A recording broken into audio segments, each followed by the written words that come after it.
Hello, my beautiful people. How are you doing today? Hope you're doing well. This is your Lya Pouleyy. Welcome to Blessing or Lesson, episode number 5.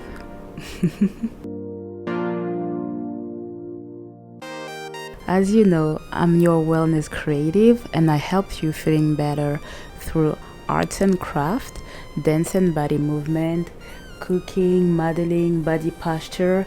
I want you to feel better, to be better, to feel confident, to love yourself, and to communicate via creativity. So if you haven't done it yet, please don't forget to subscribe, to give me some thumbs up. It helps a lot. To give me some comments and email me if you need to. I always love reading your emails because they always make me feel better and make me feel that I'm on the right path. So let's not wait too much and let's do it. So the episode today is about me, and it's a blessing in disguise, let's say that, and also a great lesson, but it's really a blessing as well, so you'll see. So it was 2 or 3 years ago, I kind of forgot. I know it was during the summer, and I was dating this very young guy. So funny. And he introduced me to a famous artist, a really good painter.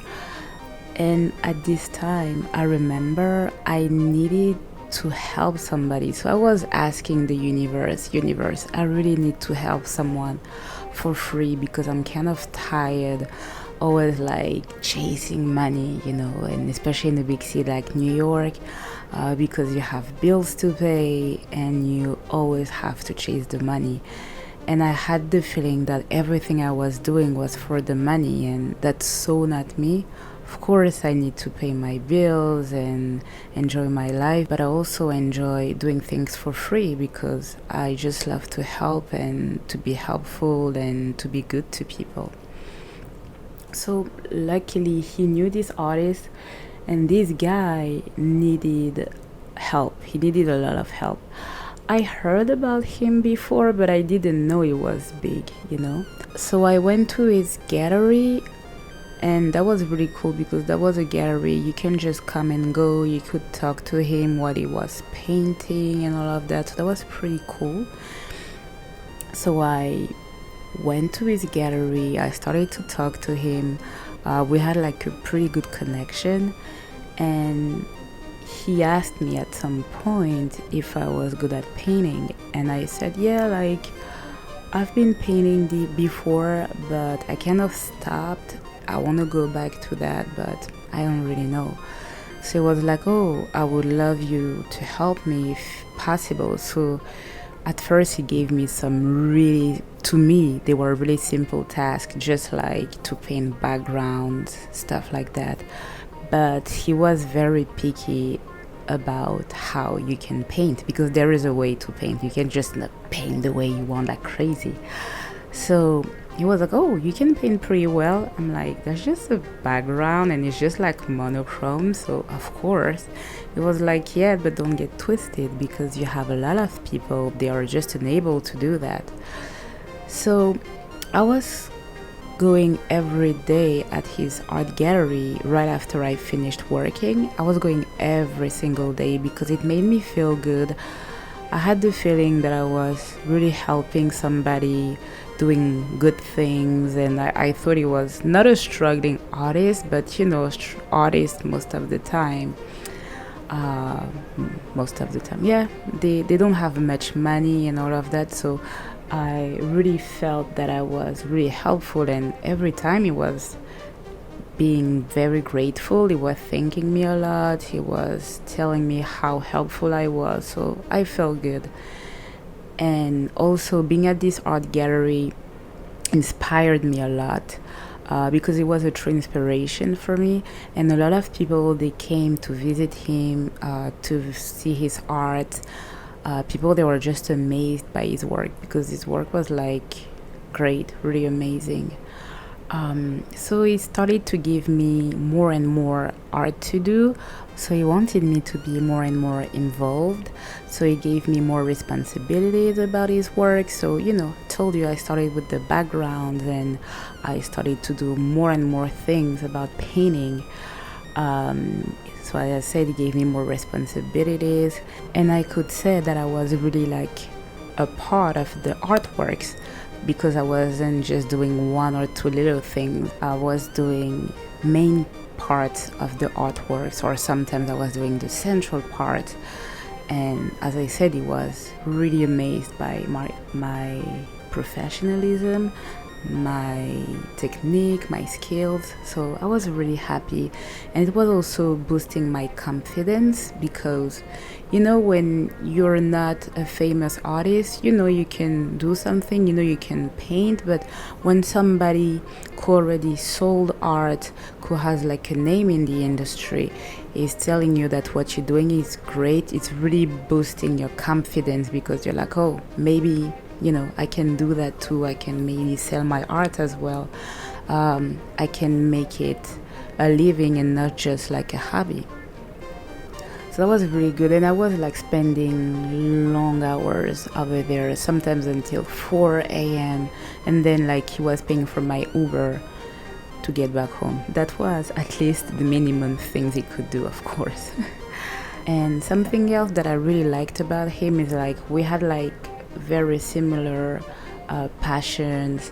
We were enjoying the same type of music, so we could like paint and sometimes dance and sometimes eat. That was really cool and really fun.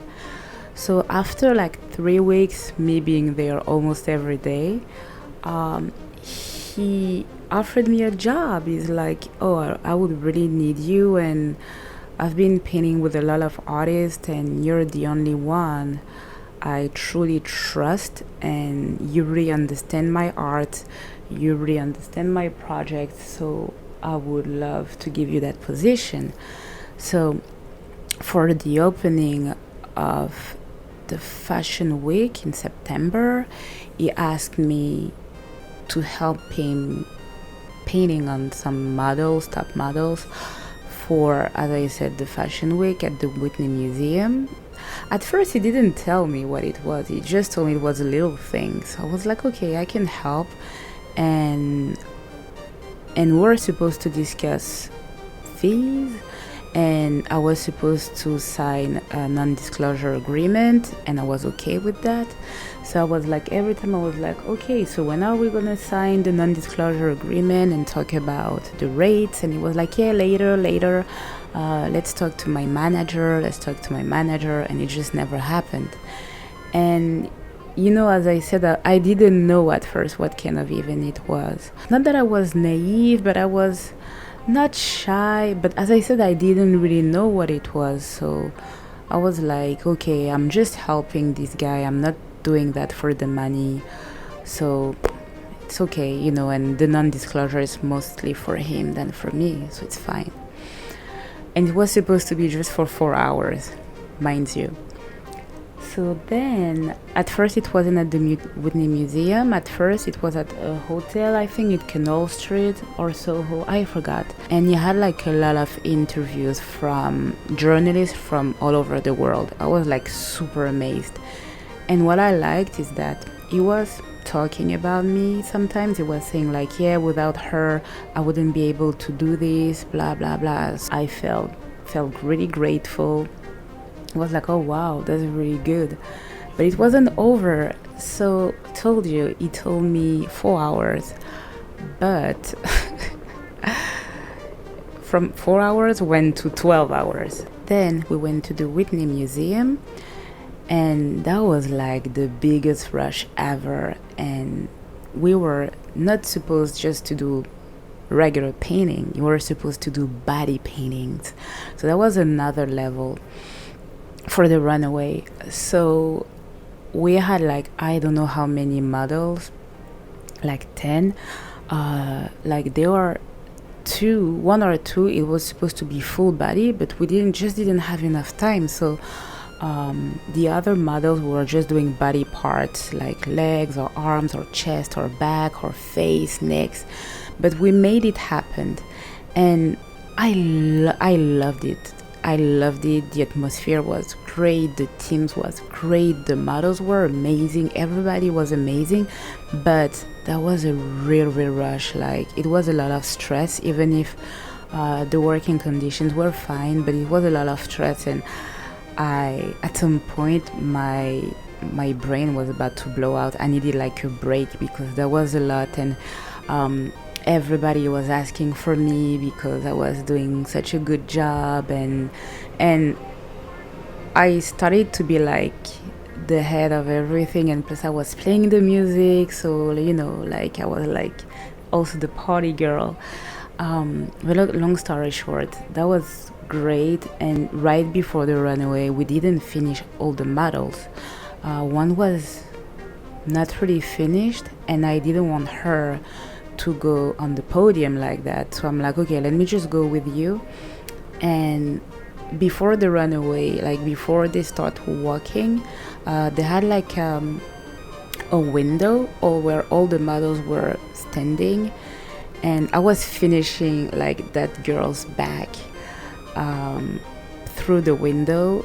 So good things is that I didn't realize, but I was just in front of everybody. So everybody started to take pictures of me as if I was like the artist, and I was just like assisting him. Then I got the chance to be shot by, as I said, a lot of professional photographers, and also some of my pictures were taken by Getty Image. So that was really good for me. And the runaway went perfectly. Everything was fine. Everybody loved it. That was great. That was amazing. And then a lot of professional and non-professional people came to talk to me, to take pictures with me, to ask me for autograph, to ask for my business card. So I made like few connections.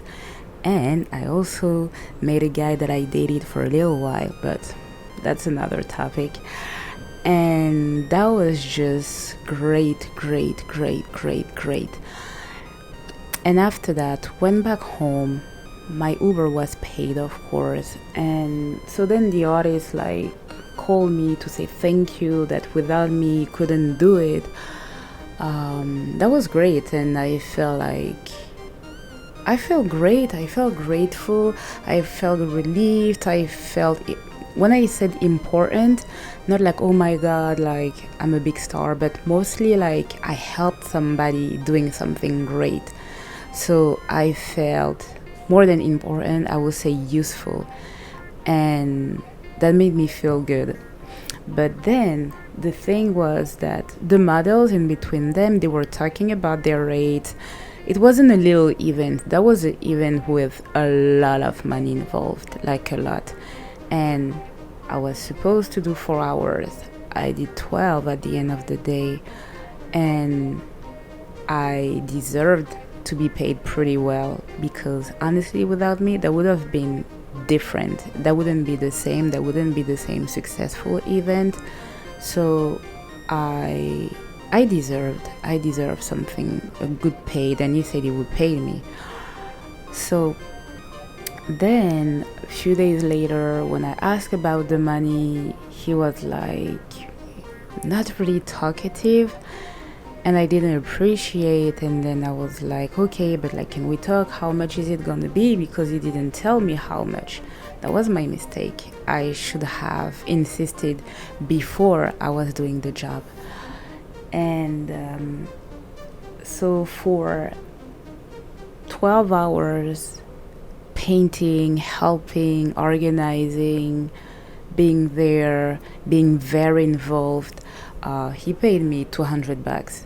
And I was like, seriously? I was mad. And I was like, this is just not fair. I've been working for 12 hours, not 4. And I deserve way much more than that. The models, they were paid much more than that. Everybody was paid much more than that. And then he was like, yeah, but me, I'm paying with my money. That wasn't in the budget, because they had funds for the event. And I'm like, this is none of my business. You should have included me in the budget, but what you're paying me is really disrespectful. So then his manager called me and was like, no, he doesn't have that much money, it's not what you think, blah blah blah blah blah. I got mad and I'm like, whatever. I didn't even want to fight about that, because at the end of the day, when you really value somebody's work, when you're claiming to everybody that, and you're also telling me that I'm the only person you can really paint with and blah blah blah, and then you're not even trying to appreciate me, you just appreciate me with words, and you're not even trying to show me that you really want me in your team, because if you really wanted me in your team, you would have respected me paying me what I deserve to be paid, not just like stipend as if I was, I don't know, your intern or something. So I was frustrated about it. And I was frustrated especially because at first I just wanted to help. I wasn't doing that for the money, and I didn't know the kind of event. I didn't know anything. So at the end of the day, he took advantage of me. But my lesson about that is, first of all, when you do something to help, you help. But when there is business involved, you stop the helping. It's not about helping. You talk business, you talk agreement or contract or disclosure, call it the way you want. You ask how much you're going to be paid, or you ask upfront how much you want to be paid, and you find a way in between if you can't agree on a price, but you have to keep it professional. So that was like my very first lesson. And the second lesson, which is mostly like a blessing in disguise for me, is that after that, a lot of people could see my work. As I said, I told you, like, I've been on Getty Images, so that was really helping, and that was really boosting my confidence, because after that I did some other jobs with him, but I got paid more, and sometimes I was doing the whole artwork. It was just putting his name. And what helped me is realizing is that my job, my art is not the problem, if I can say so. The problem is my name. So nobody knows me as an artist, just like my friends, family, and few people. But I'm not like a famous artist, a renowned artist. I'm just Lya Pouleyy. And I just didn't know that Lya Pouley's artwork could be sold with the amount could be 5 or 6 figures. So that was really helpful for me, even if I'm still not working on promoting myself as an artist. But I know now, because of the work that I've done with him, that when he just put his name on my art, he can sell it like for a lot of money, as I said, 5-6 figures. But when I'm trying to sell my art with my name, I can reach a couple thousands, not even. But it was a great lesson, and as I said, a blessing in disguise, because I decided to be a professional artist. I've been deciding to sell my work and to live like that, to make it a living. And without that experience, I would have never done that. I would have never thought about being a professional artist, thinking about selling my art, thinking about pricing my art, because before I'm like, oh, I won't be able to price the way I want because maybe I'm not good enough. Even if I thought I was good enough, but the fact that people don't know you and they don't really value you because they're just like, oh, that's cute, that's cool, oh yeah, great, or it's always like your relatives who are cheering you up. But when some strangers are really interested in your work, you're like, oh wow, that's another level, that's different. That was my lesson and my blessing in disguise.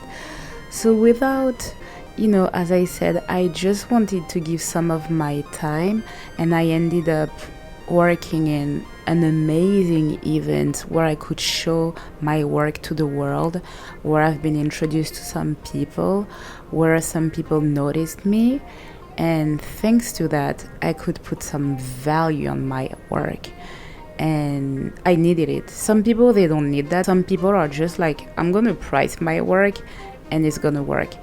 Me, because I've been raised and I'm pretty humble, I needed that type of validation, and I got what I needed. So then I was ready for this world.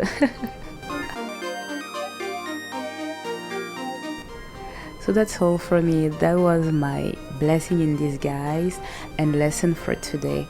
So I hope it's a good lesson for you. I hope it inspires you. Don't doubt yourself, and because at the end of the day, it's normal to doubt. But if you do, keep trying to put yourself out there. You never know. You never know who will see what you're doing or who will see you. Even if, like me, I was doing something for free and then the guy took advantage of me, but it was like the greatest boost. That was the boost, the uplifting that I needed in my life to start that new journey of mine. So that's what I would recommend for you. Like, if you doubt, if you just don't know, put yourself out there. You have nothing to lose. You really have nothing to lose, because you're just gonna gain experience, maturity, boost, self-confidence, and to start, that's really what you need. But yes, that's all for me, folks. Hope you enjoyed that episode, and I will see you next week for episode number 6. Don't forget, please, once again, to like, to subscribe, if you want to comment, if you want to email me or DM me on Instagram. My email, contact@lyapouleyy.com, and my Instagram, Lya Pouleyy. I wish you a very good week, and I look forward to see you, hear you, spend time with you next week, next Friday. Take care. Bye. Bye.